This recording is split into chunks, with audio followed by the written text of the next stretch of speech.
Our first profession is to make beer, and our second profession is to make whiskey.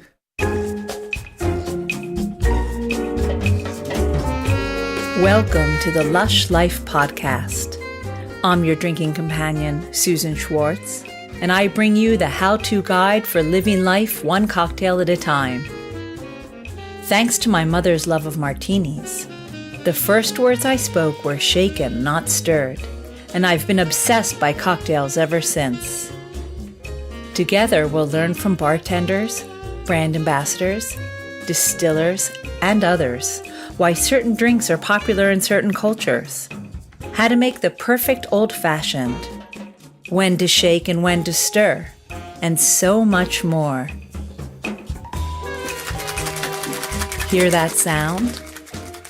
It's time to cozy up to the bar and let the fun begin. How is it possible for our next guest to do so many things at once and all well? Reinhard Engel, the owner of Nuremberg's Altstadthof, makes beer, whiskey, and gin from his distillery in the historic center of this ancient city. A city that has well over 26,000 kilometers of beer cellars below the street. He's with us today to describe how he managed to revive a Nuremberg beer that was almost lost forever. By the way, as you will hear, it was super busy in the brewery, so halfway through the interview, we stopped and found an empty room. Much better. I started here in Nuremberg 20 years ago in this brewery, and we make special beer, also red beer. We are the first brewery who makes this special type of beer here in this city. And I'm a brewmaster, and so I brew beer. So where were you born? I was born in the small region in Nuremberg, in Regensburg, in Oberpfalz. It's a small area, and I learned to brew beer in a small brewery for 40 years. Now, did you always want to be a brewmeister? Yes. I learned to brew beer, and then I go into different kinds of breweries, and afterwards I go to the University of Weinstefan and make a brewmaster diploma. So you can study being. Yes, in Germany you can. It's the only. Only in Germany you can study to brew beer. There's one of the oldest universities in Weinstefan. It's a university. It goes back in the 15th century, I think, and so you can learn to brew beer and study to brew beer. And so, where did you come here immediately to Nuremberg? Was this your first place that you worked? No. My first place was in Neumarkt, here, it's near of Nuremberg, 40 kilometers from Nuremberg. This is a brewery who make beer from organic raw materials and make soft drinks from raw materials. So it's the first organic brewery, one of the first organic breweries. And what led you to come to Nuremberg? So, this brewery founded for over 30 years, this brewery, and I was the head brewmaster in this brewery, and I want to make my own brewery. So I say to my boss, I want to go, I make my own brewery, and so he said, you can make this brewery here in Nuremberg. Oh, fantastic. So I started here, and with my wife and my kids, I go here to Nuremberg. I live here, and at first we start with the breweries, and we make the first pubs and the second pub, and so we have 3 pubs and shops, and make the tours with the cellars, and so we have a business with now we have 20 Mitarbeiter. So when you got here for the first day and you knew you wanted to make your own beer, what beer was that? So the first beer was a red one. Yeah? At first we look in the history, and we can see that in Nuremberg there are 35 breweries who make a special type of beer called red beer. And I want to make this beer while this is a special beer for Nuremberg. And so we check the history and make the first steps with this equipment. And in the year 1996, we start with our red beer. And it was the first red beer was made in Germany. This special type you cannot find in this time in Germany, not in Nuremberg and not in Germany. And we started, and in the first years, every guest will come, explain what is the red beer, why is it red, why it tastes so smooth. And now we are not the only brewery here in Nuremberg. We have in the region of Nuremberg we have 4 breweries who make this type of beer too. And the last brewery was Terra, a very industrial brewery. He looked with his eyes what we make here, and for 2 weeks he started with his red beer, his Terra red beer. So what is the red beer? Red beer is a special kind of beer. Was made with some malt, was roasted by a higher temperature, and so we have a very smooth taste and a color like copper. A little bit red, but it's not red like wine, so this is like copper color, and it's with a little bit hops inside. This is very sweet beer, malty beer. It's not a beer like an IPA, very strong and very hoppy. So it's malty. It's a little bit sweet, and it was a beer was the Nuremberg people drunken for 600 years in a very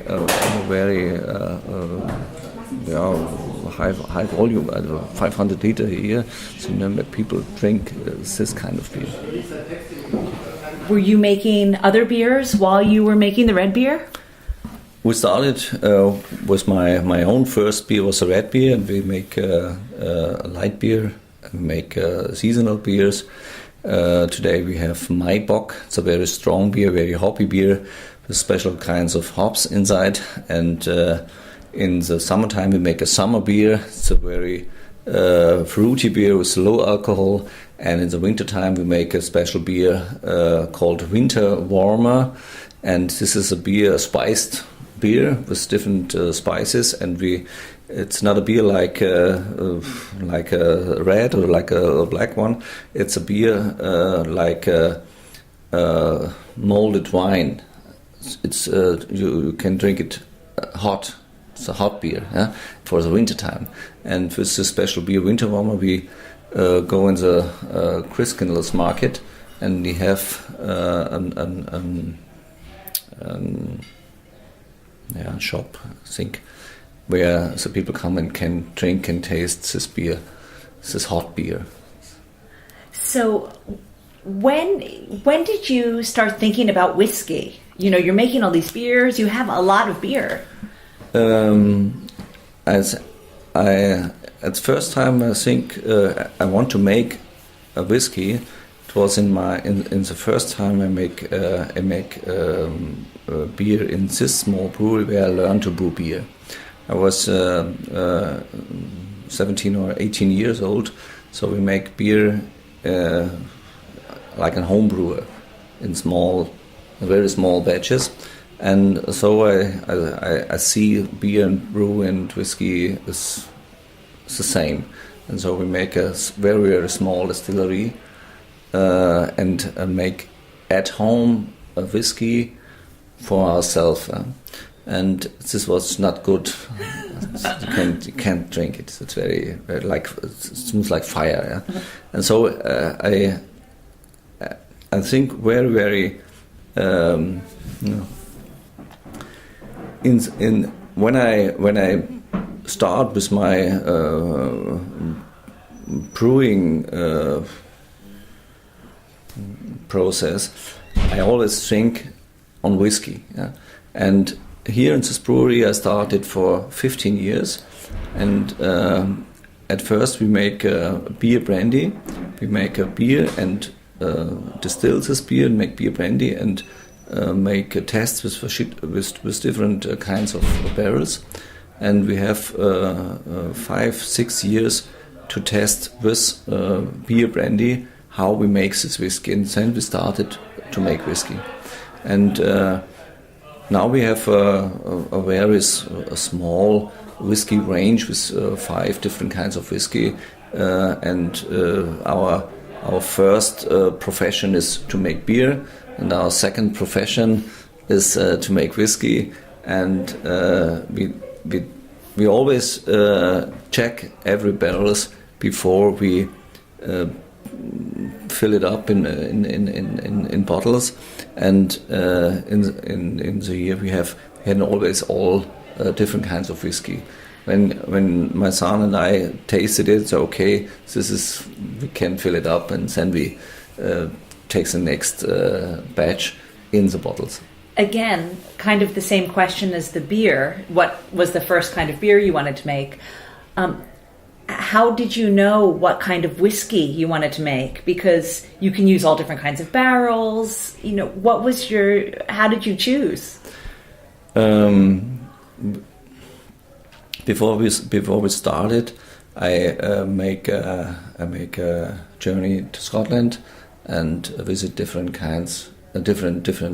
distillers, and then we say we make a whiskey, a single malt whiskey, and we make whiskey like the small distillers in Scotland. A small distiller, very slow process. Not to make many alcohol, many hectoliters. So we want to make a very good. I try to make the best whiskey, and so we started with new barrels, and the whiskey was good, and so we don't change this process. It's always the same. We started. So your first try worked this time. Yes. Uh-huh. So then, how did you start into gin then? We started with gin last year. It's the youngest product, and we make a gin. We called it malt gin. We take for our gin our new make from the whiskey distillery. We make the new make, the alcohol, before he comes in the barrels, called new make, malt spirit, and we put the botanicals inside and distilled it again, and so we have an organic gin, malt gin, with different kinds of botanicals. We make 2 types of gin: spring gin for springtime. It's a very fruity, a little bit citrus, okay. And in the wintertime we make a gin with cinnamon and with spices from the wintertime. Well, it sounds delicious. I'd love to go try some. Can we go have some? Yes. Thanks so much to Reinhard for letting us sample everything. We just need to return to have a sip of the winter brews whose descriptions made us long for Christmas time. Now let's head to our cocktail of the week. For this week's cocktail of the week, we give you a few special beer cocktails. But you have to use a red beer, which you can only find in Nuremberg. The first is the Beer Royale, like the Kir Royale, but made with red beer. Pour the red beer into a champagne glass and add 2 cls of cassis. Then stir gently. That's it. Now Reinhard's take on the Aperol Spritz, called the Special Aperol. Put ice cubes and an orange slice into a tall glass or a champagne glass. And then add the red beer, the sparkling wine, and then 2 cls of Aperol. A nice twist for this summertime favorite. You'll find this recipe and all the cocktails of the week on lushlifemanual.com, where you'll also find all the ingredients in our shop. Next time, we head to the final of the Peter Spanton Cocktail Competition at Gin Bow Law in London. I'll introduce you to the 6 contestants who are vying for the title. You'll have to wait until then to find out who wins. Until next time, bottoms up.